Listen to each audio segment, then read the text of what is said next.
Hello and welcome to this exploring session, and today we are looking at the second half of the play, The Comical History of Alphonsus, King of Aragon, by Robert Greene. The story so far, go and watch the first video. It's an absolute sod to understand.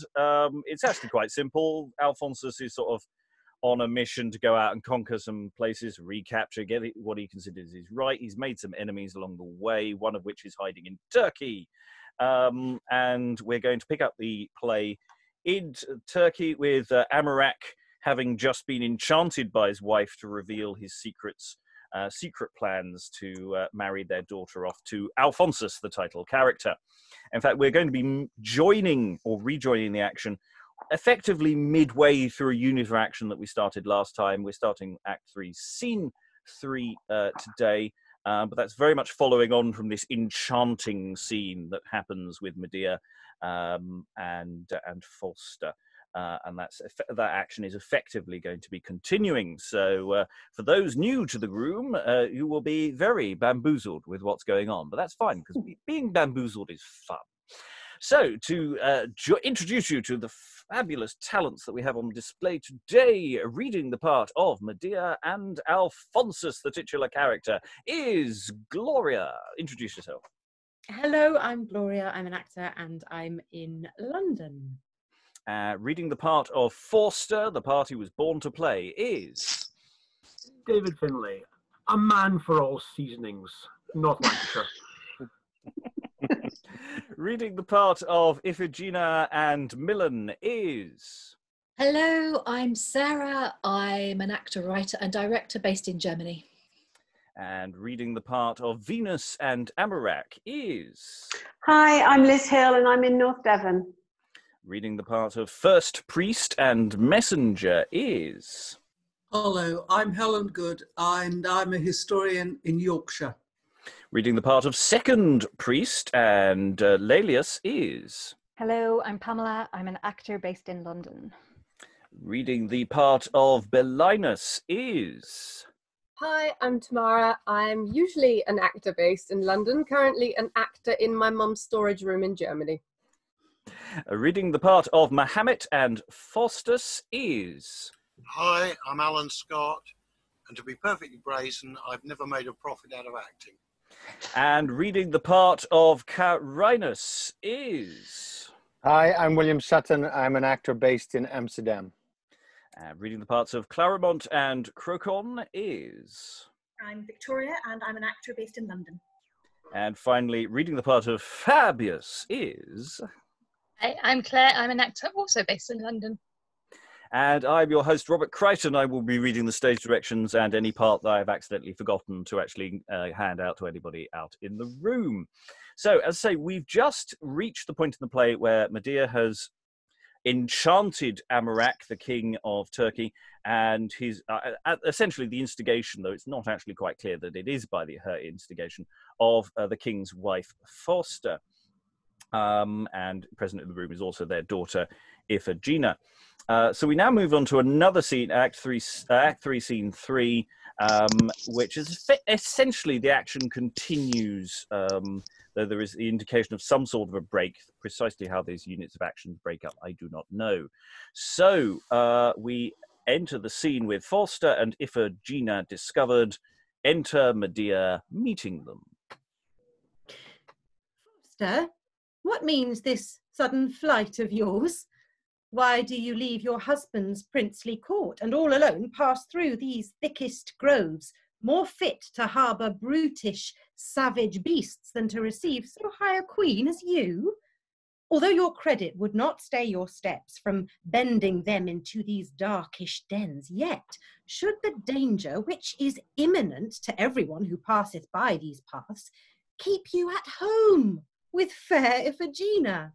What foolish toy hath tickled you to this? I greatly fear some hap hath hit amiss. No toy, Medea, tickled Fausta's head, nor foolish fancy led me to these groves, but earnest business eggs my trembling steps to pass all dangers, whatsoe'er they be. I am banished, Medea. I, which erst was empress over the triple world, am banished now from palace and from pomp. But if the gods be favourers to me, ere 20 days I will revenged be. I thought as much, when first from thickest leaves I saw you trudging in such posting pace. But to the purpose, what may be the cause of this strange and sudden banishment? The cause, ask you? A simple cause, God wot, 'twas neither reason nor yet felony, but for because I blamed his foolishness. I hear you say so, but I greatly fear, ere that your tale be brought unto an end, you'll prove yourself the author of the same. But pray, be brief. What folly did your spouse, and how will you revenge your wrong on him? What folly, quoth you? Such as never yet was heard or seen since Phoebus first 'gan shine. You know how he was gathering in all haste his men-at-arms to set upon the troop of proud Alphonsus. Yea, you well do know how I and you did the best we could to make him show us in his drowsy dream what afterward should happen in his wars. Much talk he had, which now I have forgot, but at length this surely was decreed, that Alphonsus and Iphigena should be conjoined in Juno's sacred rites, which when I heard, as one that did despise that such a traitor should be son to me, I did rebuke my husband Amurack, and since my words could take no better place, my sword, with help of all Amazones, shall make him soon repent his foolishness. This then is the cause of your banishment. And now you go unto Amazon to gather all your maidens in array to set upon the mighty Amurack. Ah, foolish queen, what meant you by this talk?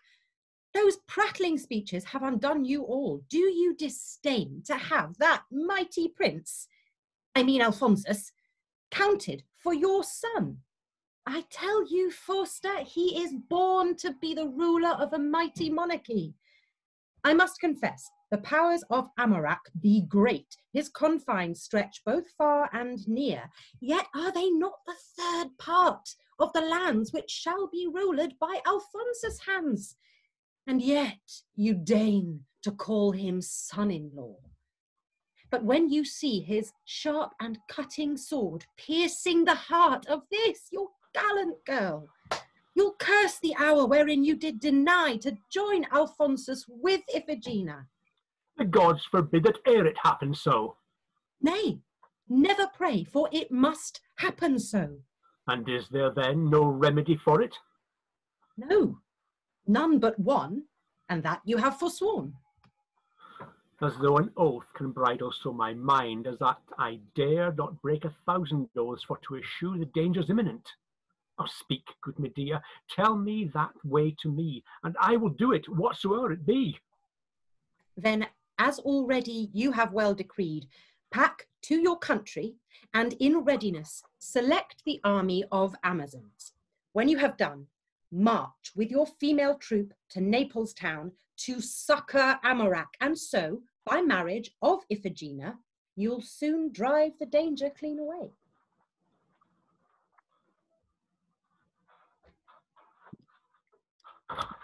So shall we soon eschew Charybdis lake and headlong fall to Scylla's greedy gulf.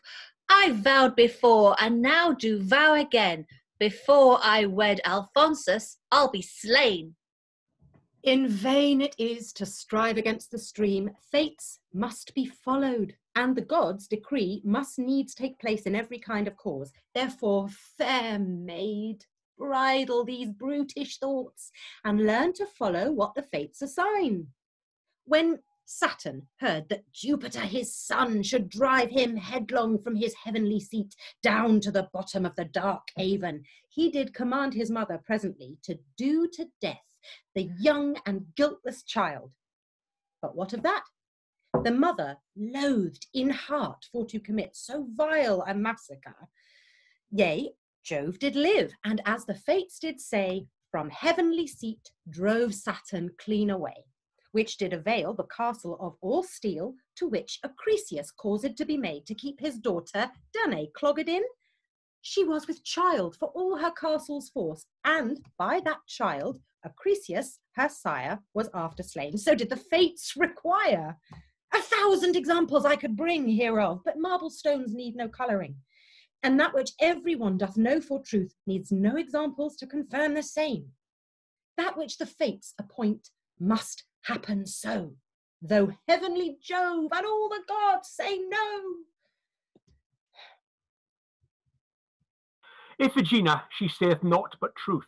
Fates must be followed in their decrees, and therefore, setting all delays aside, come let us wend unto Amazone, and gather up our forces out of hand. Since Fausta wills, and fates do so command, Iphigena will never it withstand. And thus ends the act, completing this little unit of action in this particular court. Yes. I'm slightly disappointed when you have people talking. I mean, they don't quite talk us out of having an army of Amazons coming on stage, but it does sound like that for a good portion. I'm sitting there going, "Oh, Amazon! This action, adventure, really wild things," and then it sort of gets a little. Sort of, Medea seems to talk them round to going, "Oh no, Alphonsus, he's great, or at least he's going to win. So go with him." Not sure what I make of this as a direction for the action. Those who were in for the yesterday, first thoughts about this little scene in relation of what's come before.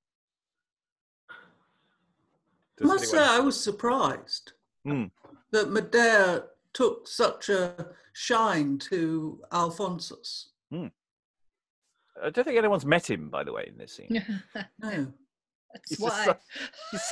He's some bloke miles away. Is it, though, that because Medea is the kind of conduit between the gods and the humans, she knows that the gods are... This is his story that they're writing. I mean, you know, Venus said that, didn't she, at the beginning yesterday? So maybe she's just like, well, you know, this is how it's going to go.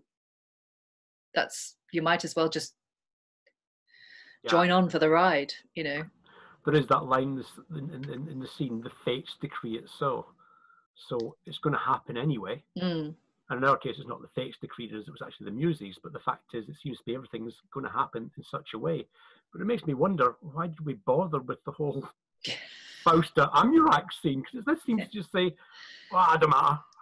You know? Well, it is a scene where it's basically, hi guys, none of us have any agency, just do what they say. It's sort of it doesn't, and it's interesting you have that line. I know it sort of pops out as in a sort of, because it's a bit our cynical modern mind, but you know, much talk he had, which now I have forgot. My husband, he did, you know, he goes off on one really. I mean, okay, we did enchant him. He said some stuff. But it almost sounds like an audience comment of just that last scene. He did talk for quite a long time.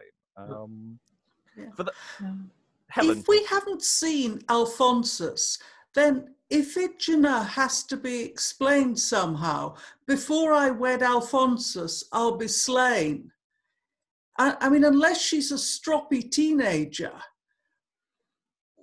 where has this come from? Yeah, because I don't think there's an alternative match has been suggested for it. It's not like there's a love sitting off stage that we've quite mentioned. You know, it's not like, I mean... Maybe it's because he's a Christian and they're Mohammedans. Ooh. Could be that. That might be someone who's read ahead. No, I haven't done this. It's a guess. You just said Mahomet turns up. You're giving someone a character. Well, in a form, yes. In a form. For those who are new to this play, any thoughts about just the shape of that scene, rather than trying to how it fits into everything else, because you don't really stand a chance. Just in terms of shapes of language, what the characters are doing, and anything, first thing that comes into your head. Feel free. I mean, it reminds me a lot of some of his other plays, just the bringing in the kind of Greek classical mythologies and the kind of slightly, I know I'm just seeing this, but again, it's his plays always, there seems to be like a weird bit in the middle where everything changes, and so it feels like that. I saw Liz's hand. Yes. Yeah, I know. The thing that struck me quite funny really was when Fausta, when Medea said there's only one thing that could be a remedy for this happening, but you have said that you made an oath, and she says, well, it's like, oh, that's just an oath. If it gets me out of danger, I don't mind breaking it. And it was quite a comical throwaway line, I thought. Other thoughts? I don't want to linger too far. The first scene. We're going straight into Act 4 now, and an Act 4, which first scene of which we have a prologue with Venus, and then we have we'll go straight into the. Actually, no, we'll linger after the prologue. Venus, give us the prologue to Act 4, please.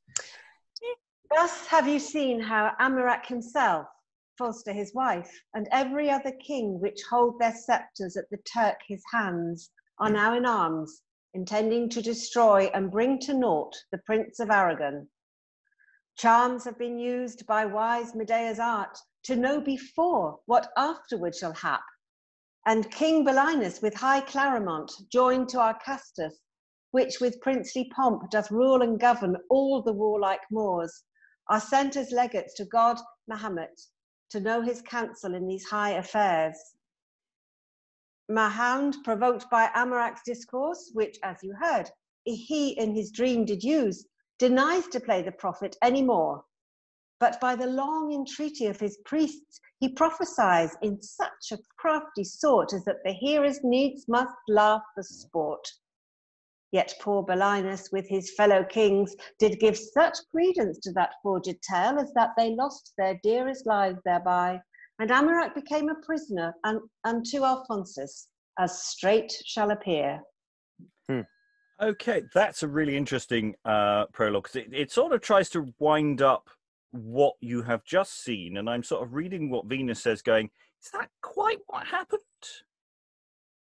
Didn't quite seem to match, and then it's setting up what's about to come up next, and I don't know, I'm getting the slight impression of the playwright just sort of really trying to make it clear, if you're getting confused by the narrative, just to make it absolutely clear what's going on, because at the moment I felt that third act has been a bit of a confusion for us rather than a continuation, if that makes sense. Did everyone follow what was going on in that speech? Anyone got any questions or thoughts? Who is Mahound or however you say it? Well, that is, we are coming up to a form of personification of the Prophet Muhammad. This play manages to do, in a sense, it's I'm trying to pick the right words here. In a sense, it's obviously picking up on the idea that you're not supposed to depict the Prophet Muhammad, and so it doesn't physically depict the Prophet. But it then also mixes, or seems to mix up, an awful lot of other kind of pagan sort of rites and rituals and things, and it clearly isn't accurate by any stretch of the imagination.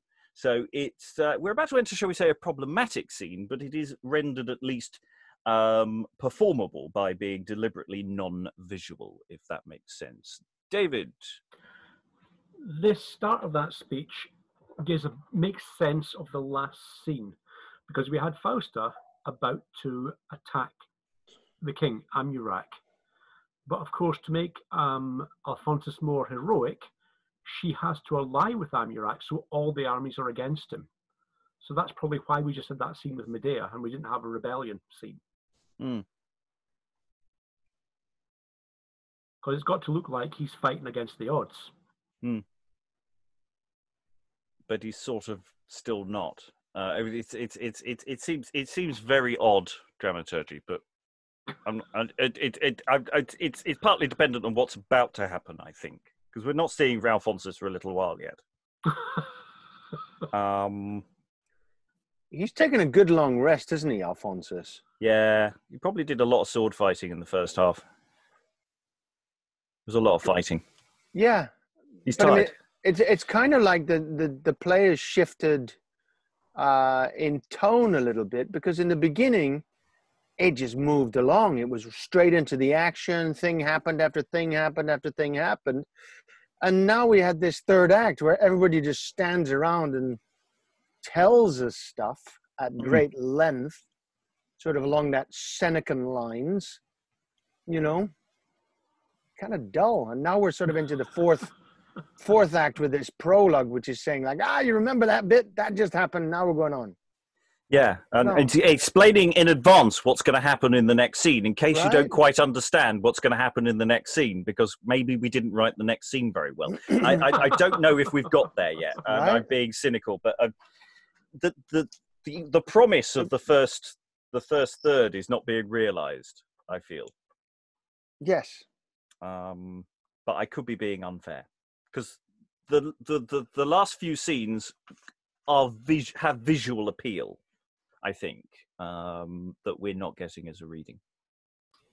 Just coming back to Liz's question about Mahomet, I think we've encountered this in one of the other pieces we read, where it's used as effectively a synonym for Mahomet, isn't it? Mahound, yeah, that's going back to medieval drama. You will have that's a generic cry out for Mahound as a devil figure, basically. Herod and the like called by Mahound, even though it's prefigures and predates the events where he was born. But that's medieval drama for you. Everything happens at the same time. So let's go into the next scene without getting too bogged down. And again, we're going to see something, or not see something. We're going to hear the voice of Mahomet, but it's going to be visually depicted by something else, which is something for theatre historians to enjoy. So, can I just quickly ask her? There's that line, which hold their sceptres at the Turk his hands. Just wonder whether something's been lost in the transcription there. I don't know. Does that make sense to anybody? Yes. Does I it? mean, Okay. they hold their offices or places at his behest. yeah, that might be something visual that we've not seen, because we haven't met the other kings, except potentially just visually. So, Okay. Alphonsus in the first half handed out crowns to some of his sort of followers. So maybe the Turk has done something similar. And when Belinus came, Amurack sent to all the kings of various countries, Babylon, Egypt and stuff, didn't he? Yes. He was mustering his armies. So that's, and as far as that is, if it's the wording, the Turk, his hands, which is the Turk's hands. Yeah. Okay, we're going to meet a stage property that other plays will certainly utilise later down the line. I don't know if this is the first appearance in recorded drama, or whether there are earlier ones, but this is the first one I know of. So, let there be a brazen head set in the middle of the place behind the stage, out of which cast flames of fire. Drums rumble within, enter two priests. My fellow priest of Mahound's holy house, what can you judge of these strange miracles which daily happen in this sacred seat? Drums rumble within. Hark! What a rumbling rattleth in our ears. Flames of fire are cast forth of the brazen head. See, flakes of fire proceeding from the mouth of Mahomet, that god of peerless power. Nor can I tell with all the wit I have what Mahomet by these his signs doth crave. Thrice 10 times Phoebus with his golden beams hath compassed the circle of the sky. Thrice 10 times Ceres hath her workmen hired and filled her barns with fruitful crops of corn. Since first in priesthood I did lead my life, yet in this time I never heard before such fearful sounds, nor saw such wondrous sights. Nor can I tell, with all the wit I have, what Mahomet by these his signs doth crave. And a voice emanating from out of the brazen head speaks. You cannot tell, nor will you seek to know, O perverse priests, how careless ye waxed. As when my foes approach unto my gates, you stand still talking of, I cannot tell. Go pack you hence, and meet the Turkish kings, which now are drawing to my temple ward. Tell them from me, God Mahomet is disposed to prophesy no more to Amurack. since that his tongue is waxen now so free, as that it needs must chat and rail at me. And the priests all kneel. O Mahomet, if all the solemn prayers which from our childhood we have offered thee can make thee call this sentence back again, bring not thy priests into this dangerous state, for when the Turk doth hear of this repulse, we shall be sure to die the death therefore. Thou savest truth.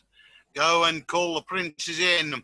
I'll prophesy unto them for this once, in such wise as they shall neither boast nor you be hurt in any kind of wise. Enter Belinus, Claramont, Faustus, and Fabius, conducted by the priests. You kings of Turkey, Mahomet our God, by sacred science having noticed that you were sent legates from high Amurack unto this place, commanded us, his priests, that we should cause you make as mickle speed as well you might, to hear for certainty of that shall happen to your king and ye.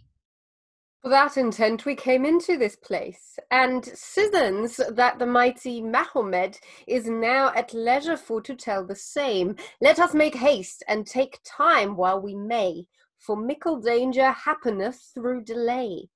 Truth, worthy king, and therefore you yourself, with your companions, kneel before this place, and listen well what Mahomet doth say. As you do will, we jointly will obey. And everybody kneels down before the brazen head. Princes of Turkey and ambassadors of Amurack to mighty Mahomet, I needs must muse that you, which erst have been the readiest soldiers of the triple world, are now become so slack in your affairs, as, when you should with bloody blade in hand be hacking helms in thickest of your foes, you stand still loitering in the Turkish soil. What? Know you not that it is decreed by all the gods, and chiefly by myself, that you with triumph should all crowned be? Make haste, kings, lest when the fates do see how carelessly you do neglect their words, they call a council and force Mahomet against his will some other things to set. Send Fabius back to Amurack again, to haste him forwards in his enterprise, and march you on with all the troops you have to Naples' ward to conquer Aragon. For if you stay, both you and all your men must needs be sent down straight to Limbo Den. Muse not, brave kings, at Mahomet's discourse, for mark what he forth of that mouth doth say. Assure yourselves it needs must happen so. Therefore make haste, go mount you on your steeds, and set upon Alphonsus presently. So shall you reap great honour for your pain, and scape the scourge which else the fates ordain. And everybody gets up. Then, proud Alphonsus, look thou to thy crown. Belinus comes in glittering armour clad, already pressed for to revenge the wrong which, not long since, you offered unto him. And since we have God Mahound on our side, the victory must needs to us betide. Worthy Belinus, set such threats away, and let us haste as fast as horse can trot to set upon presumptuous Aragon. You, Fabius, haste, as Mahound did command, to Amurack with all the speed you may. With willing mind I hasten on my way. And exit Fabius. And thinking long till that we be in fight, Belinus hastes to quail Alphonsus' might. And they all go. Now we know from Venus that that this isn't necessarily going to go. Just because they've heard this voice doesn't mean that this is going to necessarily go well for everybody. So I don't know if it's playing the irony card deliberately. I say this brazen head will be seen again in other plays by Robert Greene, and also potentially is used by other people from this company, because once you've got a whacking great brazen head, which can do fire effects, you're going to pull it in as many plays as you can. Taken over by the techies. Well, you know, it's the reason why chariots suddenly, you know, the moment they get them put together for Tamburlaine or whatever play it was around that time, suddenly everybody's going to have a chariot at some point, you know.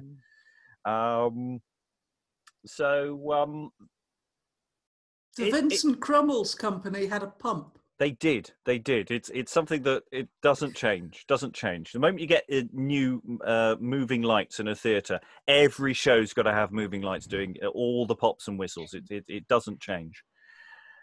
Thoughts about this slightly problematic scene? Does this come under the general theory of prophecies that in however a strange way, they always come true? You can't lie in a soliloquy.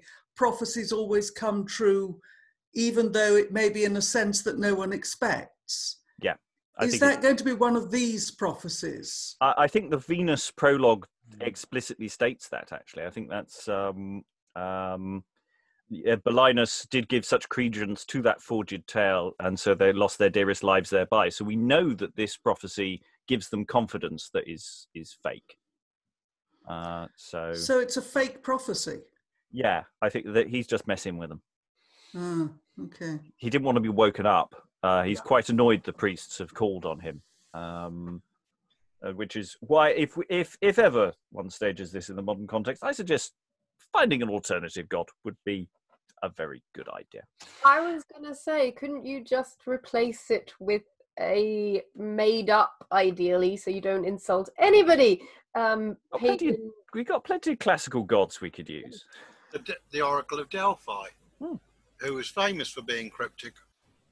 Right. Wasn't a god, though. That was a priestess. But, you know. Well, priestess of Apollo. Yeah. Channeling Apollo. Yeah. Or the priests could just be lying because they've been paid, you know. You know, that's what priests do if they've you know. Ooh, he wants a prophecy, mate. Give him prophecy 14b, that'll do. Well, 10 and sixpence. Other thoughts in the room before we move forward? Not a thought. Can I ask a question? The term "king of the triple world" has come up again. What's the triple world? Is that heaven, Middle Earth, and hell, or is that just worldly kingdoms? Is it not? I thought it was Europe, Asia Minor, and Africa. That might be that. In that sense, of the triple world. I also made a note on that one with this because I'm going to check that out. Because in others from the Tamburlaine, I think also had it, the triple world. Yeah. Right. That so I think it's plausible. from the period. It was an idea. It was a meme. It's geographical for the Ottoman Empire. I think it's geographical. Because in both cases it's about the Turks. You know, so it could be an Ottoman Empire thing, being Europe, Asia Minor, and Asia proper. Right.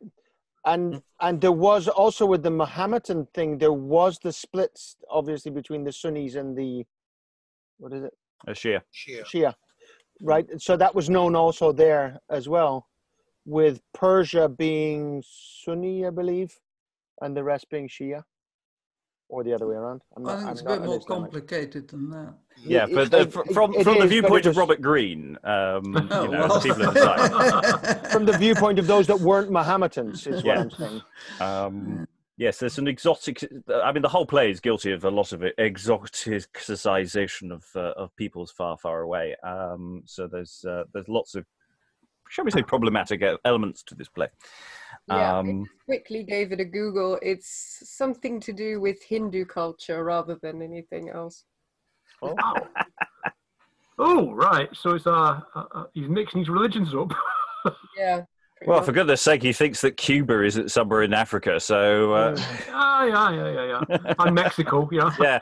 And that the fates could get together and force Mahomet against his will. Yeah, I mean, there's it's history, remember, so it's all accurate. So but not as we know it, Jim. Anyway, we do need to plough on because time is moving apace. So let's move on to New Edney in Naples, apparently. Act 4, Scene 2 in this edition. So alarum a while. So there's a long alarum. And then enter Carinus. No sooner had god Phoebus' brightsome beams begun to dive within the western seas, and darksome Nox had spread about the earth her blackish mantle, but a drowsy sleep did take possession of Carinus' sense, and Morpheus showed me strange disguised shapes. Methought I saw Alphonsus, my dear son, placed in a throne all glittering clear with gold, bedecked with diamonds, pearls, and precious stones, which shine so clear and glittered all so bright, Hyperion's coach that well may termed it might. Above his head a canopy was set, not decked with plumes, as other princes use, but all beset with heads of conquered kings, installed with crowns, which made a gallant show and struck a terror to the viewers' hearts.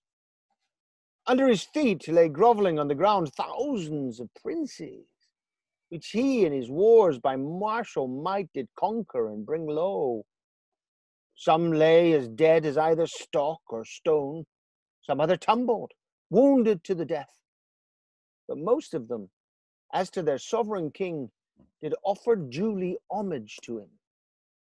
As thus I stood beholding of this pomp, methought Alphonsus did espy me out, and at a trice he, leaving throne alone, came to embrace me in his blessed arms. And then noise of drums and sound of trumpets shrill did wake Carinus from this pleasant dream. Something, I know, is now foreshown by this, the gods forfend that aught should hap amiss. And he walks up and down for a bit. Enter the Duke of Milan in pilgrim's apparel. This is the chance of fickle fortune's wheel. A prince at morn, a pilgrim at benight. I, which erewhile did deign for to possess the proudest palace of the western world, would now be glad a cottage for to find to hide my head. So fortune hath assigned. Thrice Hesperus with pomp and peerless pride hath heaved his head forth of the eastern seas. Thrice Cynthia with Phoebus' borrowed beams hath shown her beauty through the darkish clouds, since that I, wretched Duke, have tasted aught, or drunk a drop of any kind of drink. Instead of beds set forth with ebony, the greenish grass hath been my resting place, and for my pillow stuffed with down, the hardish hillocks have sufficed my turn. Thus I, which erst had all things at my will, a life more hard than death do follow still. Methinks I hear, not very far from hence, some woeful wight lamenting his mischance. I'll go and see if I can espy him where he sits, or overhear his talk. Oh, Milan, Milan, little dost thou think how that thy duke is now in such distress. For if thou didst, I soon should be released forth of this greedy gulf of misery. The Milan Duke? I thought as much before, when first I glanced mine eyes upon his face. This is the man which was the only cause that I was forced to fly from Aragon. High Jove be praised, which hath allotted me so fit a time to quite that injury. Pilgrim, Godspeed. Welcome, grave sir, to me. Methought as now I heard you for to speak of Milan land. Pray, do you know the same? Aye, aged father, I have cause to know both Milan land and all the parts thereof. Why, then, I doubt not but you can resolve me of a question that I shall demand. Aye, that I can, whatever that it be. Then, to be brief, not 20 years past, when these my limbs, which withered are with age, were in the prime and spring of all their youth, I, still desirous, as young gallants be, to see the fashions of Arabia, my native soil, and in this pilgrim's weed, began to travel through the unkenned lands. Much ground I passed, and many soils I saw. But when my feet in Milan land I set, such sumptuous triumphs daily there I saw, as never in my life I found the like. I pray, good sir, what might the occasion be that made the Milans make such mirth and glee? This solemn joy whereof you now do speak was not solemnized, my friend, in vain, for at that time there came into the land the happiest tidings that they e'er did hear. For news was brought upon that solemn day unto our court that Ferdinandus proud was slain himself. Carinus and his son was banished both for e'er from Aragon, and for these happy news that joy was made. But what, I pray, did afterward become of old Carinus with his banished son? What, hear you nothing of them all this while? Yes, too much, the Milan Duke may say. Alphonsus first by secret means did get to be a soldier in Belinus wars, wherein he did behave himself so well as that he got the crown of Aragon, which being got, he dispossessed also the King Belinus, which had fostered him. As for Carinus, he is dead and gone. I would his son were his companion. A blister build upon that traitor's tongue. But for thy friendship which thou showedst me, take that of me, I frankly give it to thee. And he stabs the Duke of Milan, who dies. Now, will I haste to Naples with all speed to see if fortune will so favour me to view Alphonsus in his happy state. Like father, like son. Like son. You meet someone and you have a chat with him and then you just kill him. I thought Carinus was dead. No, I think so did Milan. Yeah, it was. I think it was a case that both Alphonsus and Carinus had obviously put it abroad that they were dead, or everyone thought they were dead. So, because we haven't seen him since the very beginning when he went to his son, look, don't try and take the kingdoms back. It's not worth it. I'm just going to retire and, do a jigsaw. And here he is. He just goes, oh, right. Well, my son's still alive. Oh, great. Stab. I don't think we've met Milan before, have we? I did check to see if there was any reference to him earlier. I mean, we know... Yes, he turned up briefly yesterday. Did he? I'm pretty yeah, sure I remember he did. seeing. Yeah, I think he did. I remember saying his name a couple of times yesterday. Mm. But that was he in the as room Alphonsus. but didn't say anything? I think so. Maybe that was it. Yeah. Yeah. I think there might be a stage direction of him running away at some point or something along those lines. I think sorry. Yeah, Helen. He's one of Belinus's allies then, which Yeah. is why he's lost Milan. Yeah. Yes. Is that right? Yes. Yeah.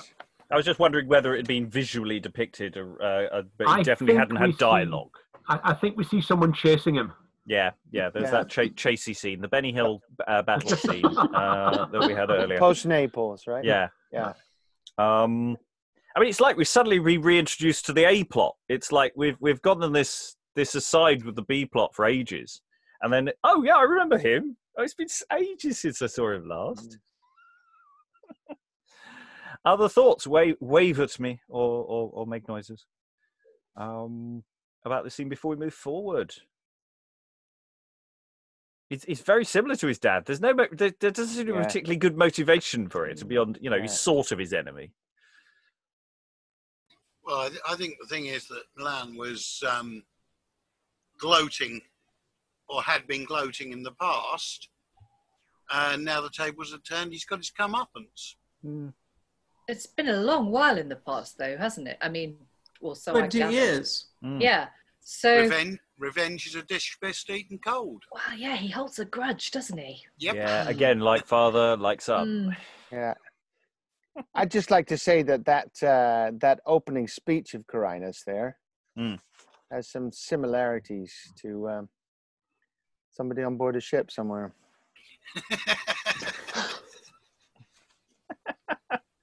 High winds expected. Okay, moving forward. Okay, next scene, we're going to meet with Alphonsus is back. So everybody cheer. So we've got, this is presumably the big meeting of Amurack, Turkish king and all his followers are going to be meeting up with their enemy Alphonsus. And it's been a while, this setup, so it better be good. So Act 4, Scene 3, enter Amurack, Crocon, Faustus and Fabius with the provost, Turkish janissaries, etc. Fabius, come hither. What is that thou sayest? What did God Mahomet prophesy to us? Why do our viceroys wend unto the wars before their king had notice of the same? What, do they think to play bob fool with me? Or are they waxed so frolic now of late, since that they have the leading of our bands, as that they think that mighty Amurack dares do no other than to soothe them up? Why speakst thou not? What fond or frantic fit did make those careless kings to venture it? Pardon, dear lord, no frantic fit at all. No frolic they, nor no presumptuous mind did make your viceroys take these wars in hand, but forced they were by Mahomet's prophecy to do the same, or else resolved to die. So, sir, I hear you, but can scarce believe that Mahomet would charge them go before against Alphonsus with so small a troop, whose number far exceeds King Xerxes' troop. Yes, noble lord, and more than that, he said that ere that you, with these your warlike men, should come to bring your succour to the field, Belinus, Claramont, and Arcastus too, shall all be crowned with crowns of beaten gold, and borne with triumph round about their tents. With triumph, man? Did Mahomet tell them so? Provost, go carry Fabius presently unto the Marshalsea. There let him rest, clapped sure and safe in fetters all of steel, till Amurack discharge him from the same. For he be sure, unless it happen so as he did say, Mahomet did prophesy, by this my hand forthwith the slave shall die. They lay hold of the unfortunate Fabius and make as though to carry him out. However, enter a messenger.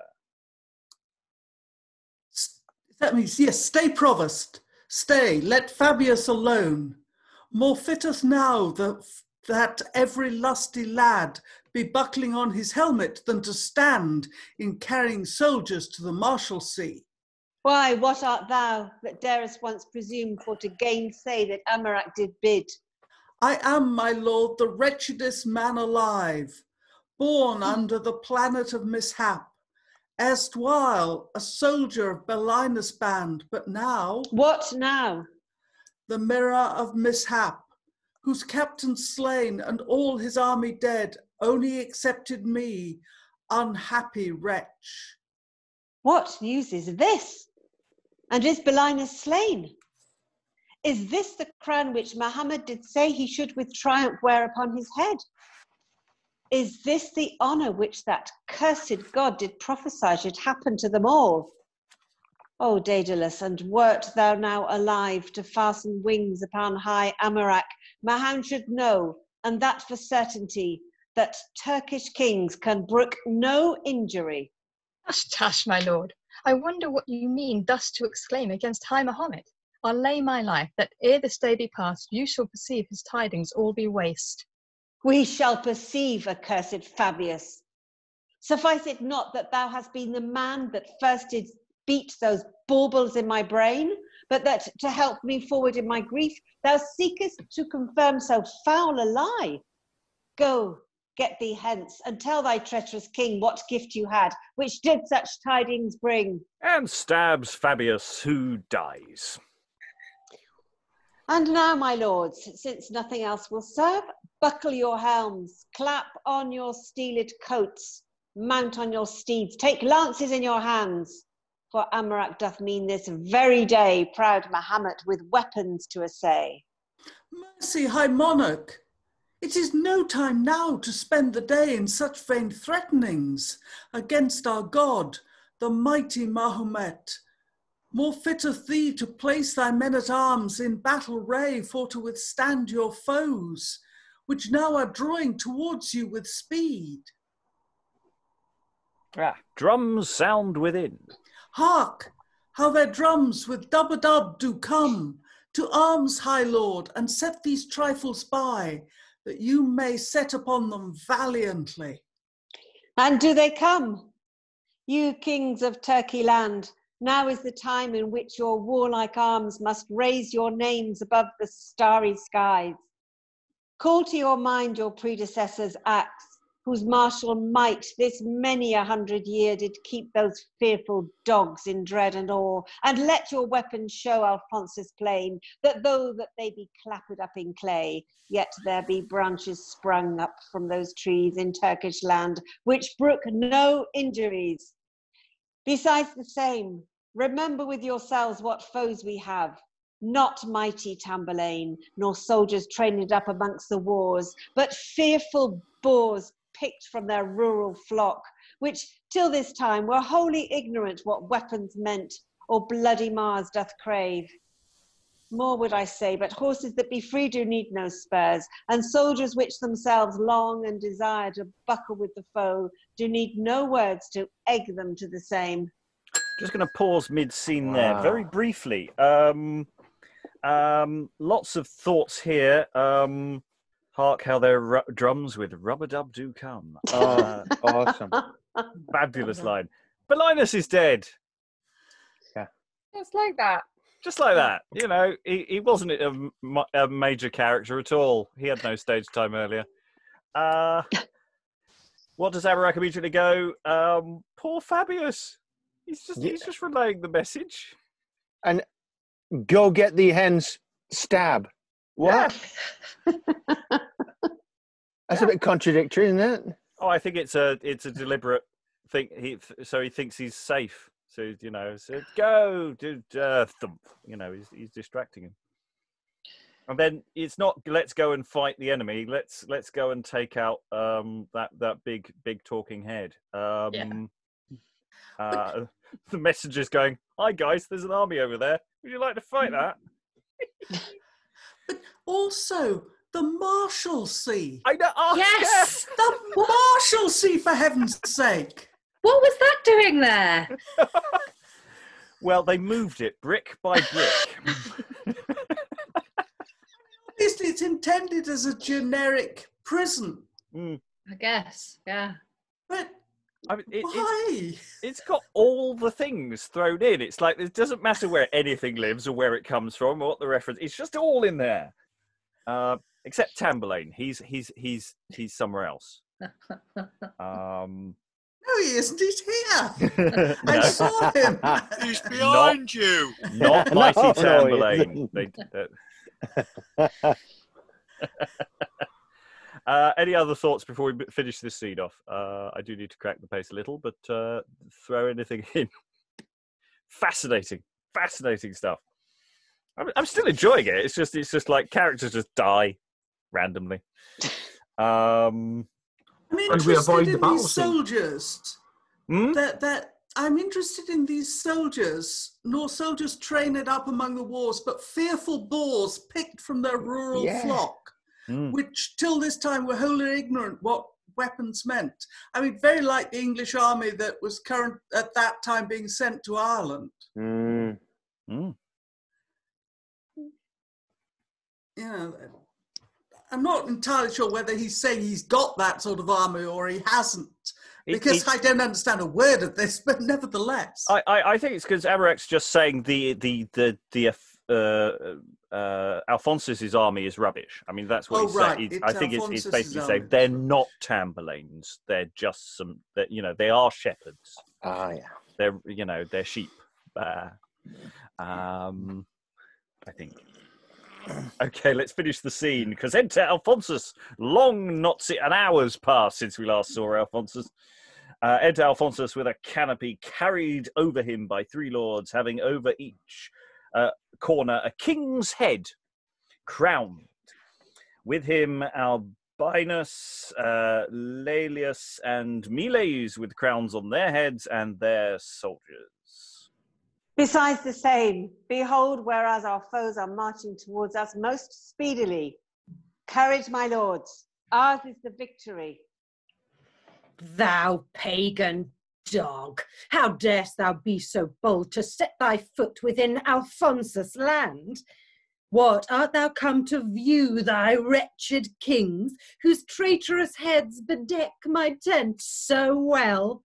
Or else thou, hearing that on top thereof there is a place left vacant, art thou come to have thy head possess the highest seat? If it be so, lie down, and this my sword shall presently that honour thee afford. If not, pack hence, or by the heavens I vow, both thou and thine shall very soon perceive that he that seeks to move my patience must yield his life to me for recompense. Why, proud Alphonsus, thinkst thou Amurack, whose mighty force does terrify the gods, can e'er be found to turn his heels and fly away for fear from such a boy as thou? No, no, although that Mars this mickle while hath fortified thy weak and feeble arm, and fortune oft hath viewed with friendly face thy armies marching victors from the field, yet at the presence of high Amurack, fortune shall change, and Mars that god of might shall succour me, and leave Alphonsus quite. Pagan, I say thou greatly art deceived. I clap up fortune in a cage of gold to make her turn her wheel as I think best. And for Mars, whom you do say will change, he, moping, sits behind a kitchen door, pressed at command of every scullion's mouth, who dares not stir, not wants to move a whit, for fear Alphonsus then should stomach it. Blasphemous dog! I wonder that the earth doth cease from renting underneath thy feet to swallow up that cankered corpse of thine. I muse that Jove can bridle so his ire as when he hears his brother so misused, he can refrain from sending thunderbolts by thick and threefold to revenge his wrong. Mars, fight for me, and fortune be my guide, and I'll be victor, whatsoe'er betide. Do we think that this is Albinius or Alphonsus? There is an Albinius. There is an Albinius, so have I given anyone an Albinius? No, it's me then. Pray loud enough, lest that you pray in vain. Perhaps God, Mars, and Fortune are asleep. And Mars lies slumbering on his downy bed, yet do not think but that the power we have, without the help of those celestial gods, will be sufficient, yea, with small ado, Alphonsus' straggling army to subdue. You had needed then to call for Mahomet, with hellish hags to perform the same. Hi, Amurack, I wonder what you mean, that when you may, with little toil or none, compel these dogs to keep their tongues in peace. Let them stand still barking in this sort. Believe me, sovereign, I do blush to see these beggars' brats to chat so frolically. How now, sir boy, let Amurack himself, or any he, the proudest of you all, but offer once for to unsheath his sword, if that he dares, for all the power you have. What, darest thou us? Myself will venture it. To arms, my mate. Amurack draws his sword. Alphonsus and all the other kings draw theirs. Alarum! Amurack and his company fly, followed by Alphonsus and his company. Let's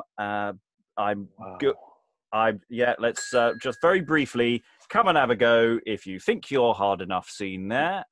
We've seen many of these before. Again, Tamburlaine very much specialised in such scenes.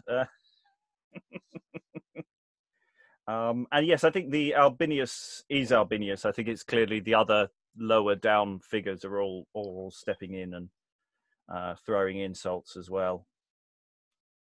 Any brief thoughts on that? Because in a sense, the action is continuous, even though we're going into the next act and Venus will speak. Are we now back in Italy? Seems to be, yeah. Yeah, we're in Naples, Right. aren't we? Yeah. Yeah. Yeah. Good. Yeah. Glad to have got that sorted out. I think the entire Turkish enterprise just felt like it was just yeah, it was there. It's obviously next door. And then also those sort of yo mama jokes using Mars as mama. I mean, basically, poor Mars just got ripped a new one from two different sides. I mean, it's really never been so mistreated in all his mythic life. Yeah. But Mars is the god of war, and what we're not getting is any fighting scenes. It's all talk and no trousers. Yeah, right. Well, it's interesting. Well, that's the thing where we did Tamblade. There were very few battle scenes. You have off-stage, while the battle is happening, action, but you very rarely had the Alarum people running on and off stage stuff. And the possible logic to that is actually the stages aren't physically large enough yet. That some of the earlier stages are a little too small for that kind of, and especially if you're touring things, you're not guaranteed to have room to do some of this action. No, it is quite funny because that last stage direction is like, aha, aha, woo! Yeah, it is. I love the fact, they draw their swords, and then everyone leaves. And then what happens? Enter Venus. Witch down. Down comes Venus. And the battle is again happening during Venus's speeches. So Venus is there as a battle substitute. The goddess of love.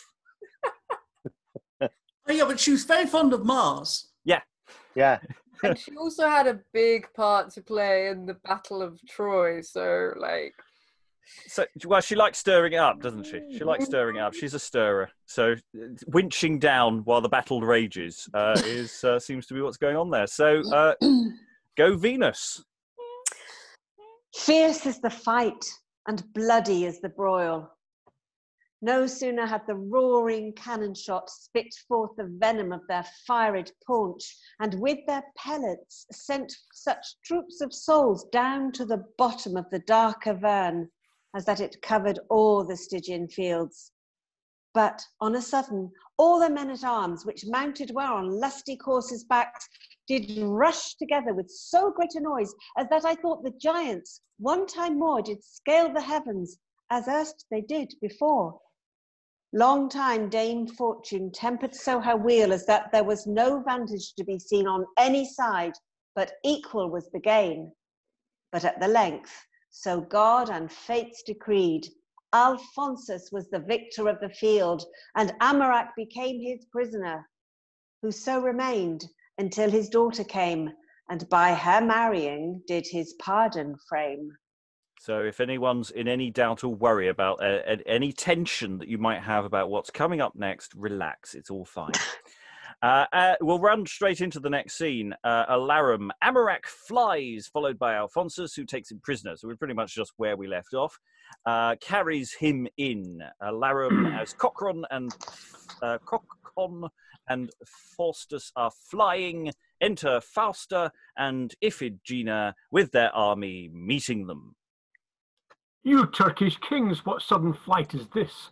What mean the men which for their violent prowess were dreaded erst clean through the triple world, thus cowardly to turn their backs and fly? What froward fortune happened on your side? I hope your king his safety doth abide. Aye, noble madam, Amurack doth live, and long I hope he shall enjoy his life. But yet I fear, unless more succour come, we shall both lose our king and sovereign. How so, King Crocon? Dost thou speak in jest? To prove if Fausta would lament his death, or else if anything happed amiss? Speak quickly, Crocon, what else the cause might be that thou dost utter forth these words to me. Then, worthy Fausta, know that Amurack, our mighty king and your approved spouse, pricked with desire of everlasting fame, as he was pressing in the thickest ranks of Aragonians, was, with much ado, at length took prisoner by Alphonsus' hands. So that unless your succour soon do bring, you lose your spouse, and we shall want our king. Oh, hapless hap! Oh, dire and cruel fate! What injury hath Amurack, my sire, done to the gods, which now I know are wrath, although unjustly and without a cause. For well I wot not any other king which now doth live, or since the world begun did sway a sceptre, had a greater care to please the gods than mighty Amurack. And for to quite our father's great goodwill, seek they thus basely all his fame to spill? Iphigena, leave off these woeful tunes. It is not words can cure the case of this wound, but warlike swords, not tears, but sturdy spears. High Amurack is prisoner to our foes. What then? Think you that our Amazones, joined with the forces of the Turkish troop, are not sufficient for to set him free? Yes, daughter, yes.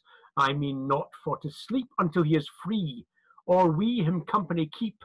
March on, my mates! And lo, the Amazonian army does indeed appear. Yay! I'd be really disappointed if that hadn't happened. So yeah, it's all plot. I don't know. Crocon is he's been in the background. He's one of the random kings. We've not been introduced. I'm always disappointed if we've not been properly introduced to a king. So yeah, any thoughts there? The action's moving. Everything's moving fast. There's a lot of physical business. Short scenes. There's another short scene coming up now. No? Nothing? Gloria. I'm still in the making heads or tails of it, so I haven't really got any thoughts about Yes. that. Those who were not here yesterday may be feeling some lag. Gloria. Just that, as with the up until now, there are just so many about faces. I'm going to do this because I need this person to do this for me, but no, or I think they're dead and now they're not dead, so now I'm with you. I don't want my daughter to marry the person, but now I do, and I'm going to kill my husband. Now I'm going to go and save my husband. There are so many sudden changes just constantly, which is quite fun, I guess. Yes, it's that question precisely. What is the motivation that Faustus is supposed to be running with? Because it changes every scene. I've never seen. So far we haven't encountered a play which has so many questions in it. There's so many questions, as in literally question marks. Characters are asking questions all the time of the situation and of themselves. Yeah, they're constantly running on stage going, "What's going on?" Yeah, what am I doing? Did I do that already? No. What do we do now? What do we do now? Okay, I feel the audience might be thinking them as well. Well, yes, and that's the question. Is we ask these questions to find out where the bodies are buried, and at the moment this play is the corpses literally all over the place. So yes, it's a fascinating one. Okay, let's go into the next short scene. So the Amazonians have gone on the march to try and take Daddy back.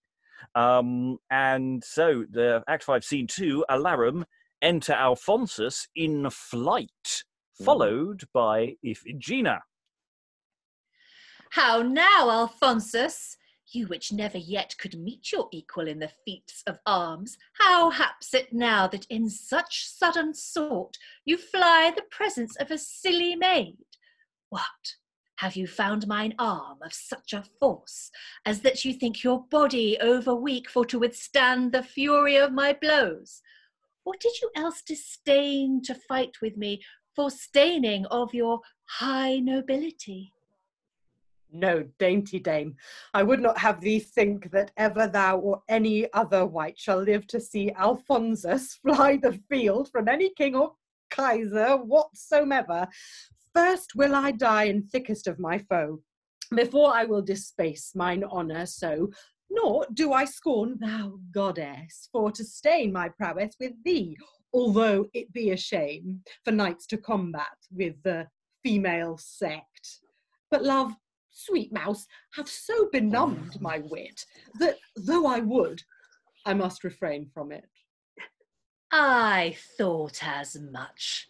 When I first came to wars, your noble acts were fitter to be writ within the tables of Dame Venus' son than in God Mars his warlike registers, when as your lords are hacking helms abroad, and make their spears to shiver in the air, your mind is busied in fond Cupid's toys.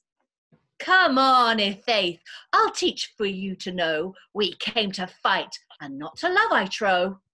Nay, virgin, stay, and if thou wilt vouchsafe to entertain Alphonsus' simple suit, thou shalt ere long be monarch of the world. All christened kings with all your pagan dogs shall bend their knees unto Iphigena. The Indian soil shall be thine at command, where every step thou settest on the ground shall be received on the golden mines. Rich Pactolus, that river of account which doth descend from top of Tmolus mount, shall be thine own, and all the world beside, if you will grant to be Alphonsus' bride. Alphonsus' bride? Nay, villain, do not think that fame or riches can so rule my thoughts as for to make me love and fancy him whom I do hate, and in such sort despise, as, if my death could bring to pass his bane, I would not long from Pluto's port remain. Nay then, proud peacock, since thou art so stout as that entreaty will not move thy mind, for to consent to be my wedded spouse, thou shalt, in spite of gods and fortune too, serve high Alphonsus as a concubine. Ugh, I'll rather die than ever that shall hap. And thou shalt die unless it comes to pass. Alphonsus and Iphigena flirty fight, and Iphigena flies followed by Alphonsus. So that's a really interesting scene in terms of thinking about how to stage it. If you actually stage it with the fight choreographer in progress throughout the scene, there's a huge amount to be pulled out of that. It feels very modern, and I wonder whether fancy had a slightly different meaning. Is to make me love and fancy him. Just feels so like, fancy, don't fancy you. That's a sort of nice. Ooh, it's like the second Zorro film. Yeah. Isn't it the first one? Is it the first one where they have the fight in the barn? And the first one. Yeah. It's the first one, is it? I think it's the end of the first one. Yeah. Yeah, because in the second one they're married and have a kid already. That's right. So it's Zorro, right? Okay. Excellent. I do love Aragon, right? Well, he was in disguise early on, so. Yeah, I do love the fact that she gets to fight. I wasn't expecting that. No. Well, it has to be said that Fausta, Iphigena, and leading an army of women. The play. Coming from Robert Greene, who we have to say we can't say so far as we've exactly come across with desperately good feminist credentials. Seems to be pulling out something here. Late win. Has he suddenly got married or something? It's probably the other way around. This is probably his earliest play that we've got. So perhaps someone just broke his heart and he was just bastard from that point onwards. Or is it female mud wrestling is good business? Well, I didn't say it. Like, Mr. Green, who hurt you? Okay. We have one final scene, I think. I think the rest of the action, it's quite a long scene, so I might pause midway through, but there's a lot of business mentioned at the very top of the scene, so I will try and make this clear. So there's an alarum, surprise, surprise. Enter Alphonsus with his rapier. Albinius, Laelius, Miles with their soldiers, so Alphonsus is lot. Amurack, Fausta, Iphigena, Crocon, and Faustus all bound, so they've been captured again with their hands behind them. Amurack looks angrily on Fausta, so not happy with his wife. Not quite sure why. And yes, and then at this point, enter Medea. Nay, Amurack, this is no time to jar. Although thy wife did in her frantic mood use speeches which might better have been spared, yet do thou not judge this same to be a season to requite that injury. More fitteth thee, with all the wit thou hast, to call to mind which way thou mayest release thyself, thy wife, and fair Iphigena, forth of the power of stout Alphonsus' hands. For well I wot, since first you breathed breath, you never were so nigh the snares of death. Now, Amurack, your high and kingly seat, your royal sceptre and your stately crown, your mighty country and your men at arms be conquered all, and can no succour bring. Put then no trust in these same paltry toys, but call to mind that thou a prisoner art, clapped up in chains, whose life and death depend upon the hands of thy most mortal foe. Then take thou heed, that whatsoe'er he say, thou dost not once presume for to gainsay. Away, you fool! Think you your cursed charms can bridle so the mind of Amurack as that he will stand crouching to his foe? No, no, be sure that if that beggar's brat do dare but once to contrary my will, I'll make him soon in heart for to repent that ere such words gainst Amurack he spent.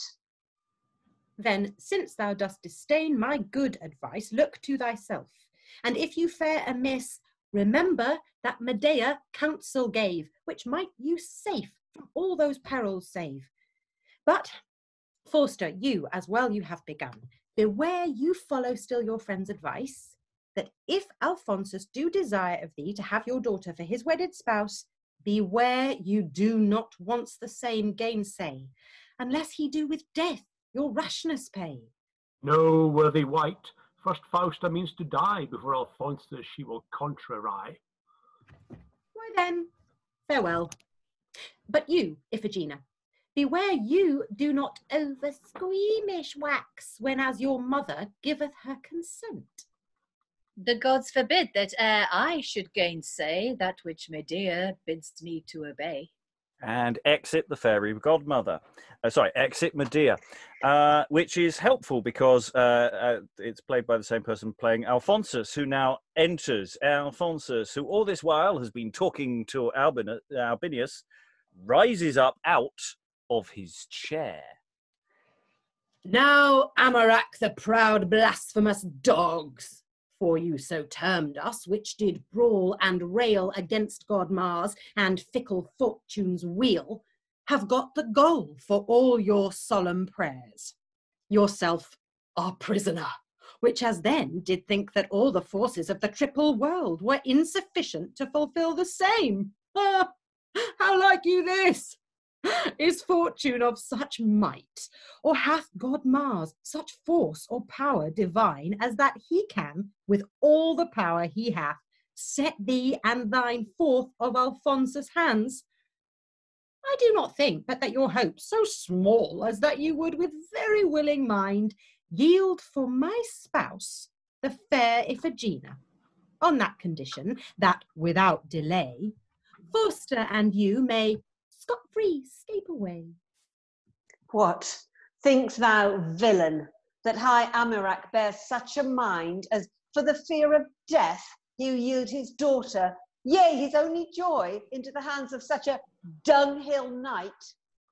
No, traitor, no, for though as now I lie clapped up in irons and with bolts of steel, yet do there lurk within the Turkish soil such troops of soldiers that with small ado they'll set me scot-free from your men and you.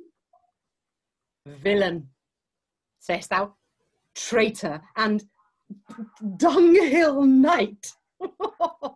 Now, by the heavens, since that thou dost deny for to fulfill that which in gentle wise Alphonsus craves, both thou and all thy train shall with your lives requite that injury. Albinus, lay hold of Amurack, and carry him to prison presently, there to remain until I do return into my tent. For by high Jove I vow, unless he wax more calmer out of hand, his head amongst his fellow kings shall stand. No, villain, think not that the fear of death shall make me calmer while I draw my breath. And he exits in the custody of Albinius. Now, Laelius, take you Iphigena, her mother Fausta, with these other kings, and put them into prisons severally. For Amurack's stout stomach shall undo both he himself and all his other crew. O sacred prince, if that salt-brine tears distilling down poor Faustus' withered cheeks can mollify the hardness of your heart, lessen this judgment which thou in rage hast given on thy luckless prisoners. Woman, away! My word is gone and past.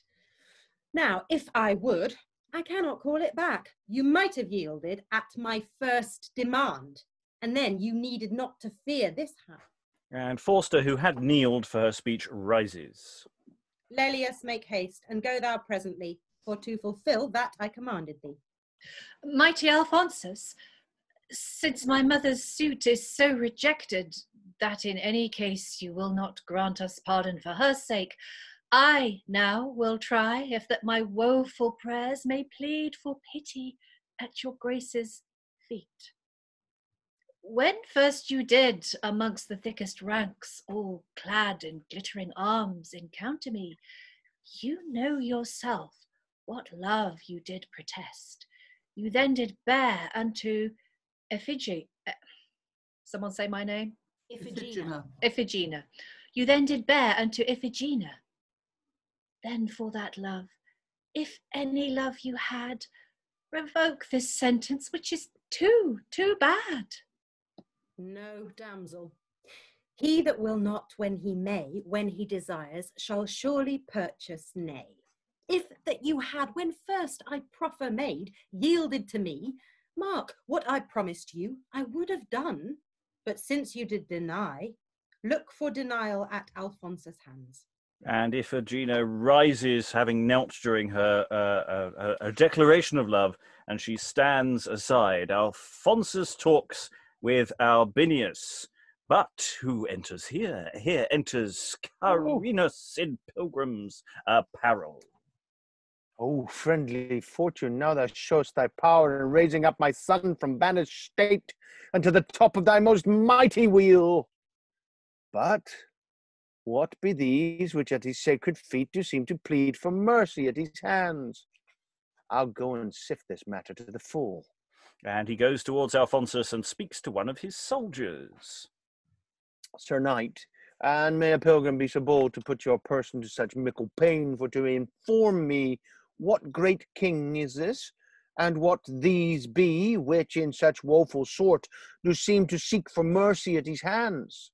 Well, Pilgrim, the king that sits on stately throne is called Alphonsus, and this matron height, Fausta, the wife to Amurack the Turk, that is their daughter, fair Iphigena, both which, together with the Turk himself, he did take prisoners in the battle fought. Sorry, I just thinking of no. And can the gods be found so kind to me as that Carinus now I do espy? 'Tis he indeed. Come on, Albinius, the mighty conquest which I have achieved, and victories the which I oft have won, bring not such pleasure to Alphonsus' heart, as now my father's presence doth impart. Alphonsus and Albinius go towards Carinus. Alphonsus stands looking on him. What? Ne'er a word, Alphonsus? Art thou dumb? Or doth my presence so perturb thy mind that, for because I become in pilgrim's weed, you think each word which you do spend to me a great disgrace unto your name to be? Why speakst thou not? If that my place you crave, I will be gone, and you my place shall have. Nay, father, stay. The gods of heaven forbid that ere Alphonsus should desire or wish to have his absence, whom he doth account to be the lodestar of his life. What, though the fates and fortune both in one have been content to call your loving son from beggar's state unto this princely seat, should I therefore disdain my aged sire? No, first both crown and life I will detest before such venom breed within my breast. What erst I did, the sudden joy I took to see Carinus in such happy state, did make me do, and nothing else at all. High Jove himself do I to witness call. These words are vain. I knew as much before. But yet, Alphonsus, I must wonder needs that you, whose years are prone to Cupid's snares, could suffer such a goddess as this dame thus for to shed such store of crystal tears. Believe me, son, although my years be spent, her sighs and sobs in twain my heart do rent. Like power, dear father, had she over me, until, for love, I, looking to receive love back again, not only was denied, but also taunted in most spiteful sort, which made me loathe that which I erst did love, as she herself with all her friends shall prove. How now, Alphonsus, you which have so long been trained up in bloody broils of Mars, what, know you not that castles are not won at first assault, and women are not wooed when first their suitors proffer love to them? As for my part, I should account that maid a wanton wench, unconstant, lewd, and light, that yields the field before she venture fight, especially unto her mortal foe, as you were then unto Iphigena. But, for because I see you fitter are to enter the lists and combat with your foes than court fair ladies in God Cupid's tents, Carinus means your spokesman for to be, and if that she consent, you shall agree. What you command, Alphonsus must not fly, though otherwise, perhaps he would deny. Then, dainty damsel, stint these trickling tears, cease sighs and sobs, yea, make a merry cheer. Your pardon is already purchased, so that you be not over curious in granting to Alphonsus just demand. Thanks, mighty prince. No curiouser I'll be than doth become a maid of my degree. The gods forbid that ere Carinus' tongue should go about to make a maid consent unto the thing which modesty denies. That which I ask is neither hurt to thee, danger to parents, nor disgrace to friends, but good and honest, and will profit bring to thee and those which lean unto that thing. And that is this: since first Alphonsus' eyes did hap to glance upon your heavenly hue, and saw the rare perfection of the same, he hath desired to become your spouse. Now, if you will unto the same agree, I dare assure you that you shall be free. Pardon, dear lord, the world goes very hard when womenkind are forced for to woo. If that your son had loved me so well, why did he not inform me of the same? Why did he not? What? Have you clean forgot what ample proffers he did make to you, when hand in hand he did encounter you? No, worthy sir, I have not it forgot. But Cupid cannot enter in the breast where Mars before had took possession. That was no time to talk of Venus games, when all our fellows were pressed in the wars. Well, let that pass. Now, canst thou be content to love Alphonsus and become his spouse? Aye, if the high Alphonsus could vouchsafe to entertain me as his wedded spouse. If that he could! What? Dost thou doubt of that? Jason did jet when as he had obtained the golden fleece by wise Medea's art. The Greeks rejoiced when that they had subdued the famous bulwarks of most stately Troy, but all their mirth was nothing in respect of this my joy, since that I now have got that which I long desired in my heart. But what says Fausta to her daughter's choice?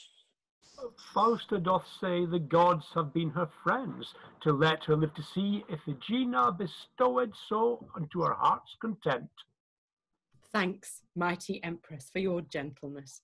And if Alphonsus can at any time with all his power requite this courtesy, you shall perceive how kindly he doth take your forwardness in this his happy chance.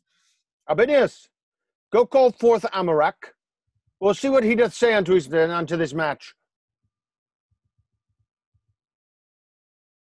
And Abinius brings forth Amurack. Most mighty Turk, I, with my warlike son Alphonsus, loathing that so great a prince as you should live in such unseemly sort, have sent for you to proffer life or death. Life, if you do consent to our demand, and death, if you dare gainsay the same.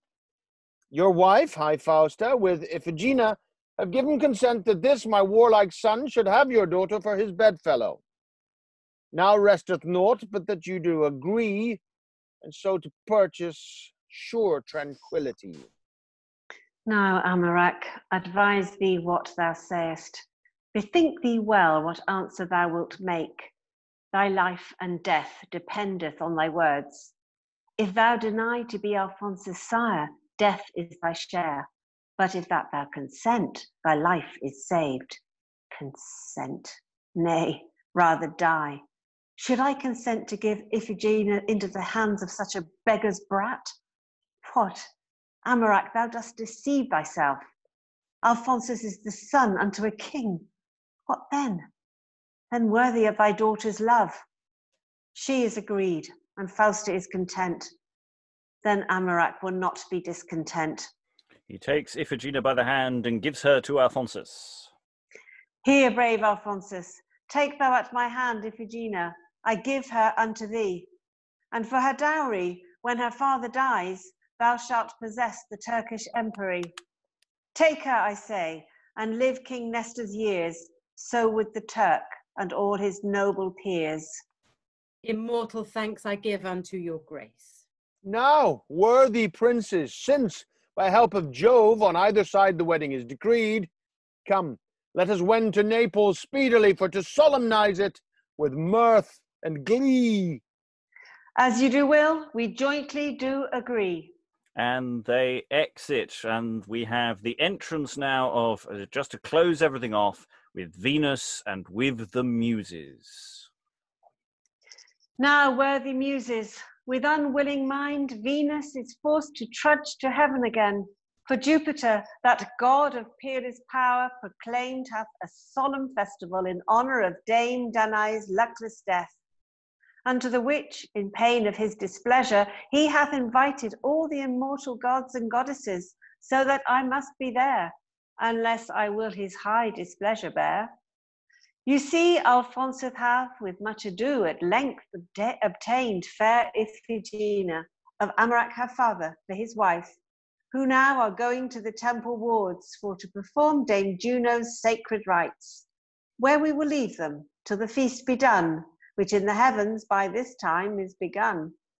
Meantime, dear Muses, wander you not far forth of the path of high Parnassus hill, that when I come to finish up his life, you may be ready for to succour me. Adieu, dear dames. Farewell, Calliope. Which I may not have given out as a part. Someone jump in. Adieu, you sacred goddess of the sky. Exit Venus, or if you can conveniently, my favourite stage direction in this, if you can conveniently, let a chair come down from the top of the stage and draw Venus up.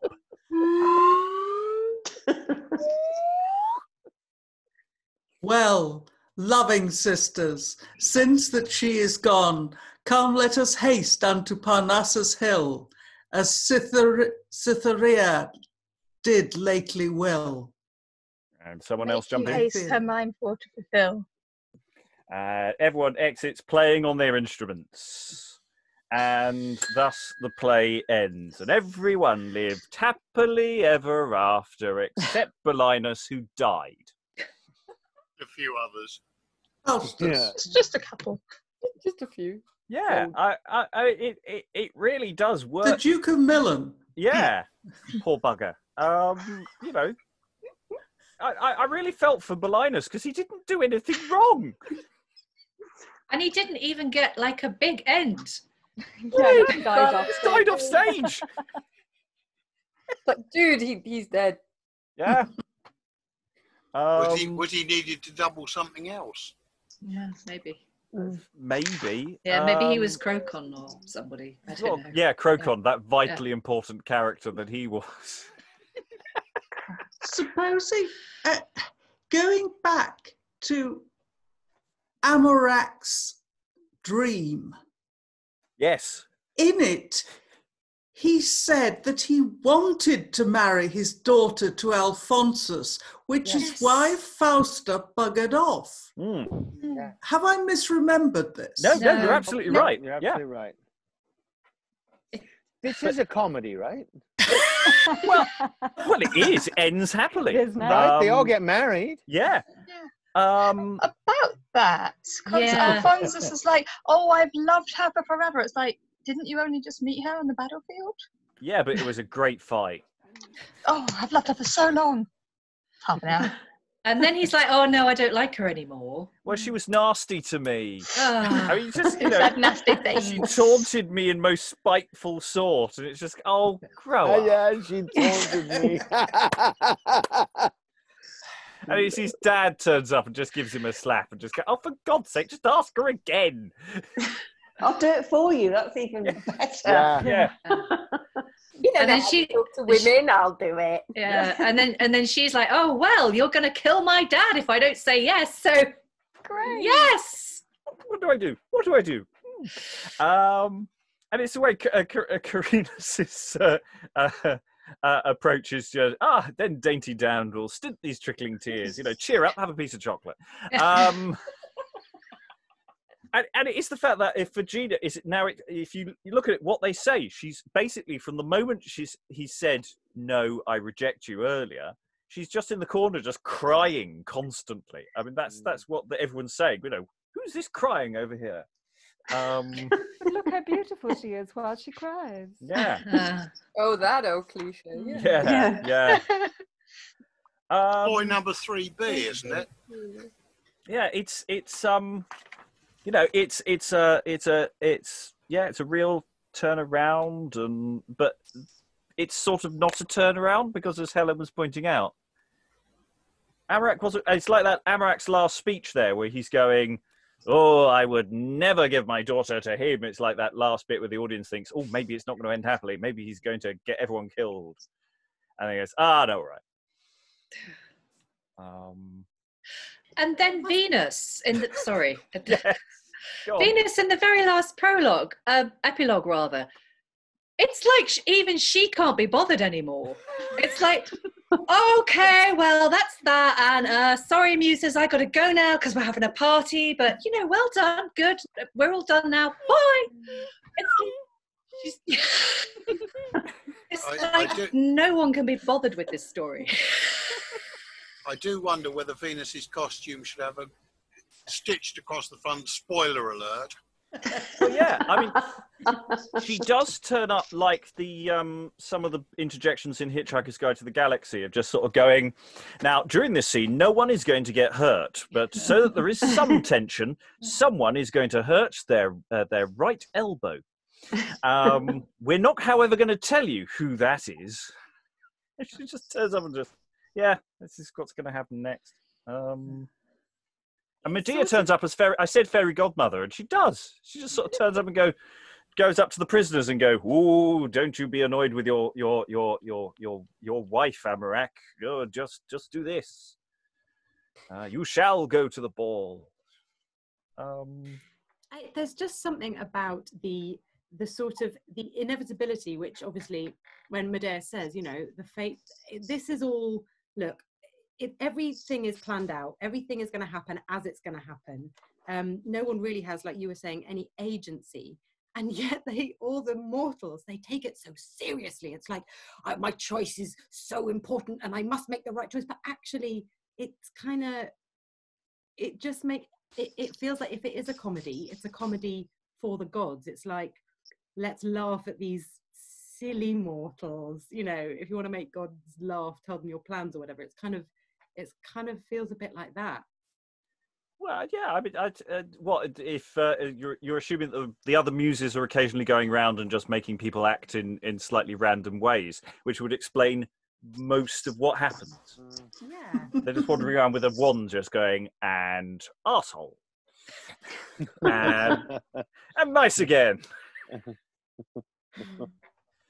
But Medea does get connected. In Alphonsus's speech about Jason and the Golden Fleece, Medea gets a name check, which is weird if it's not the same Medea. Yeah. Well, she's presumably a general spirit all over the place. You know, she's got those sort of magical Mary Poppins powers.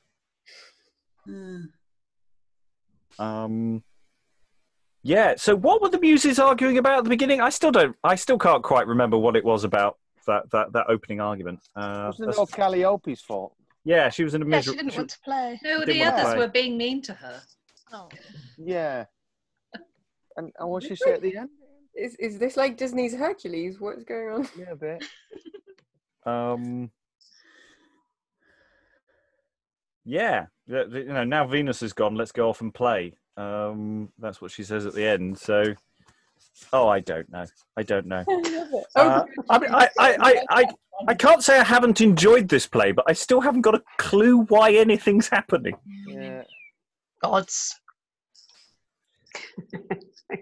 Blame the gods. Yeah, the gods. There we are. Because Because they're bored. With a sprinkle of Muhammad. yeah, I mean, you know, it's like it's clearly, you know, at the end they're talking about the sort of they're going to go and sacrifice to the gods or whatever, and they're talking about I can't find the line now. But they're all talking about classical gods at the end, and then but where none? Oh. I got a bit confused as well, because when Alphonsus was talking to Iphigena and he was saying, you know, I'll offer you all of the wealth of India, and again, geography, but it just seemed to come out of nowhere. Yeah. He's channeling his inner Tamburlaine. Right. And, you know, it clearly follows because it name checks Tamburlaine. You know, it's the same, around about the same year, as far as we know. So it's part of a scene. But he's doing something very different to Tamburlaine. I mean, there may be little bits of Tamburlaine in it, but he is doing a very different show. And it's just, yeah, it's another one. It's like James IV, and we're going, this is no connection with history. And, you know, again, I don't know the source material, so this may come from something that makes more sense. But because it's the way it's been dramatized, it's sort of certain things had a motivation, but they don't anymore. It's difficult to make Alphonsus heroic. No, I mean, yeah. I mean, or likable. Carinus too. I mean, random stabby. Yeah, Duke of Milan. That came out of nowhere. A tad stabby. Yeah, stabby. Okay, well, we're well into extra time now, so I'm just going to do final thoughts around the room. Anyone who needs to nip off urgently, do wave their hand and I'll jump straight to you. Otherwise, I'll just go round. Gloria, having rejoined us, you haven't seen you for a little while. Your thoughts on the second half of a play? You came in at the interval. I did cheat slightly because I had a little look and I had no idea what was going on Act 3, Scene 3. So I just thought, oh well, I'll just watch what they did yesterday. So I don't know, not that it wasn't a wonderful reading. I don't know how much it helped me to know what was coming. I liked the amount of, I've never thought of the phrase Basil exposition so many times as I have this in the last act. Just the amount of exposition, constantly saying what's happening, what's about to happen, what you've literally just seen happen. It's astounding. I don't think I've ever seen so much of it in one play. So I enjoyed that. Liz, similarly coming in on the second half.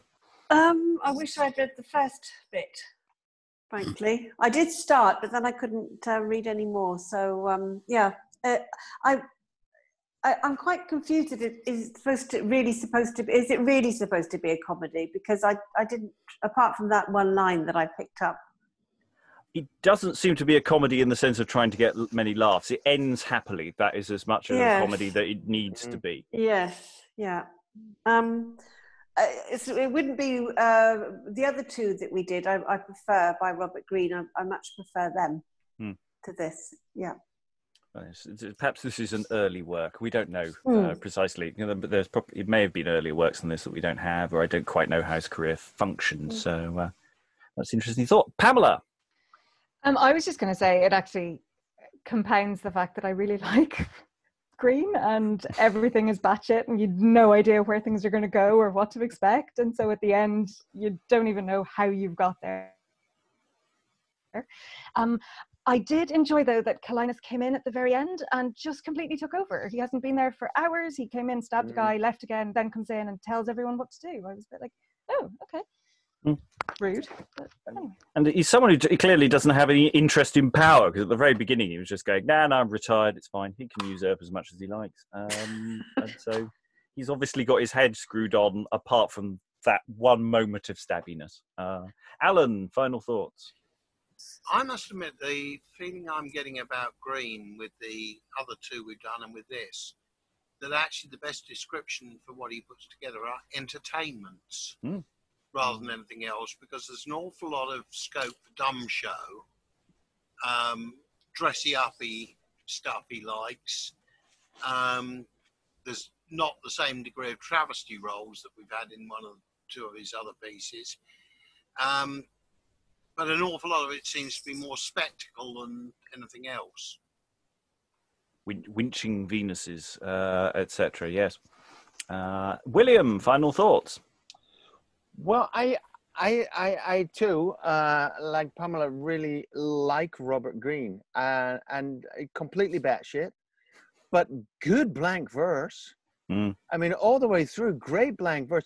He's a little bit alliterative throughout this whole thing. Just when you should with bloody blade in hand be hacking helms in thickest of your foes. You know, this is just one example out of the 100 that are in here.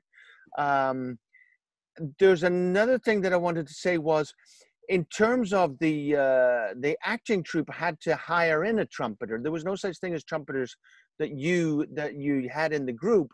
They had to be hired in from the army, and that was quite a costly thing. So the company made sure they were getting their money's worth out of this guy. Yeah. If you don't bring the trumpeter in unless he's going to do it all the way. There's an alarm here. There's an alarm there. He's like, how many alarms are in this bloody play? It's insane. So yeah. Did they have a sort of equivalent of a? Oh, never mind. I won't go there. Tamara, again, having come in halfway through. I can't wait to go back and read the first half, because I have to now. I made a note about the Iphigena fight scene, because I was like, ooh, a fight scene for a woman. So I got really excited there, for stage combat purposes.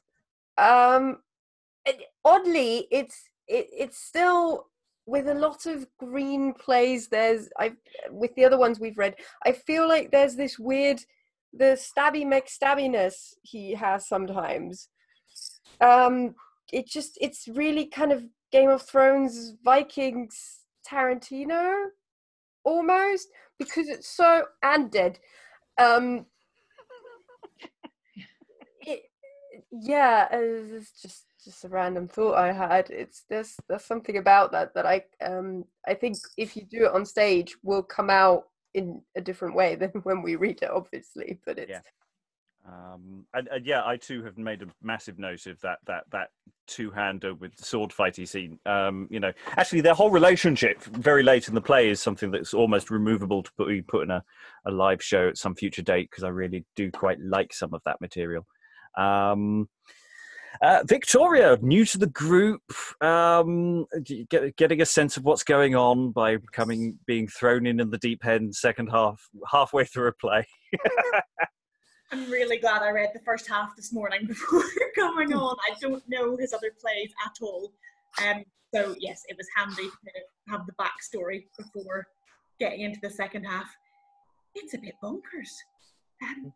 I wonder what it would be like to actually watch on stage when so much of the kind of things happen off and someone just comes on and kind of tells you about it. Sort of odd. Helen, final thoughts?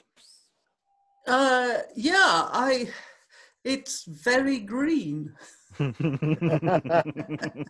don't know what else one can say about it. I mean, the guy just had an idea and stuck it in. I mean, the Marshalsea will live with me for a long time. Yeah. Yes, that Neapolitan Marshalsea. Oh, that's the other Marshalsea. Yeah. Someone will come out of the woodwork and say, "Oh, there was something very similarly named," or something. This I would take a lot of convincing of. I would as well. Claire, final thoughts? Yeah, it's crazy. It's kind of like all of the plays we've read so far are different shades of crazy. I like it, but there are moments of what is going on and why. But it's a lot of fun. I'm starting to think why is probably the wrong question to be asking of Greene.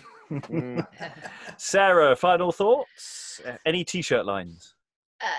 Yes, there are a few T-shirt lines, but my favourite one was the one that you mentioned, actually. Much talk he had, which now I have forgot. I would have that on a T-shirt. My thoughts. Greene in general, but this play in particular reminds me of that game you play as a kid, you know, where with your friends, where somebody draws a head on a piece of paper and then you fold the paper over and someone draws a bit of the body, and then you fold the paper over and someone else draws a bit of the body, and you fold the paper over and someone draws the tail, and then you open it out and you go, wow, okay. All of the bits join up. Some of the bits individually are spectacular. I mean, that's those scenes between Alphonsus and Iphigenia, I thought was amazing. I thought it was suddenly the place suddenly sparked into life there. It was great. Some of the bits are a bit static, you know, but when you put them all together, you get this thing. It's like, wow, look at that. That's quite impressive, actually. I have no idea what it is, but it's really impressive and fun. And I think that's the only way you can look at it. You can't really make sense of it. You've just got to admire how it all finally comes together as a whole. My other thought is that I really want to see a play where Melissa from Orlando gets together with Medea and they're just like hanging out in a cave talking about, you know, oh yeah, well, I was dealing with these mortals the other day. Oh yeah, me too. Oh my God, like you just have to go in there. They should just all stay at home and do jigsaws. It's like, do you used to say this? Nah. Yeah. Nah. It's fine this time, it's fine. Yeah, it's fine. Yeah. There's so many juicy, interesting bits in there.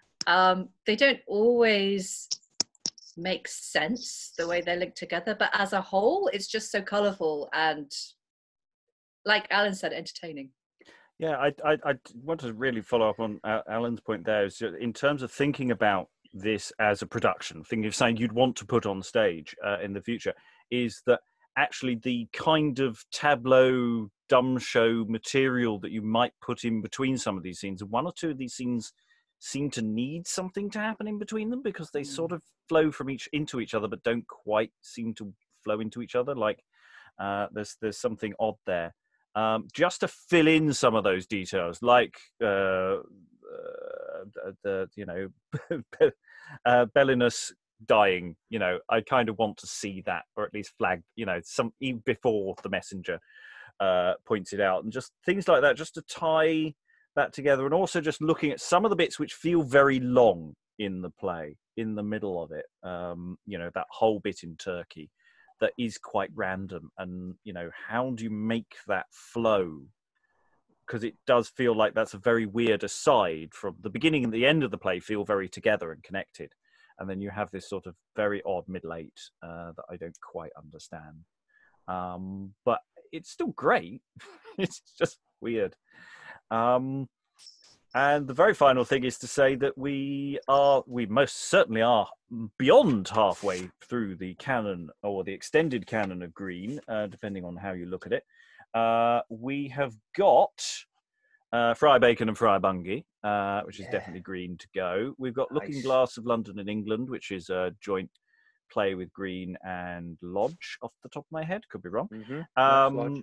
We then have some questionably attributed plays, Selimus, John of Bordeaux, and there may be others as well, of which, you know, there's enough similarities to Greene for someone to have thought they might have been a bit Greeny. So we're, you know, but we are we've done 4 plays that are fairly attributable to Greene. We've got 2 more that definitely are. And so we're, you know, good over halfway, depending on how you look at it. Any final thoughts? Have I missed anyone out? No. Well, in that case, I'm going to say thank you to all the readers today, and we will hopefully be doing some more Greene very, very soon, because I feel this journey needs to come to its fruition. So thank you, everyone, and goodbye. Bye. Bye. Bye.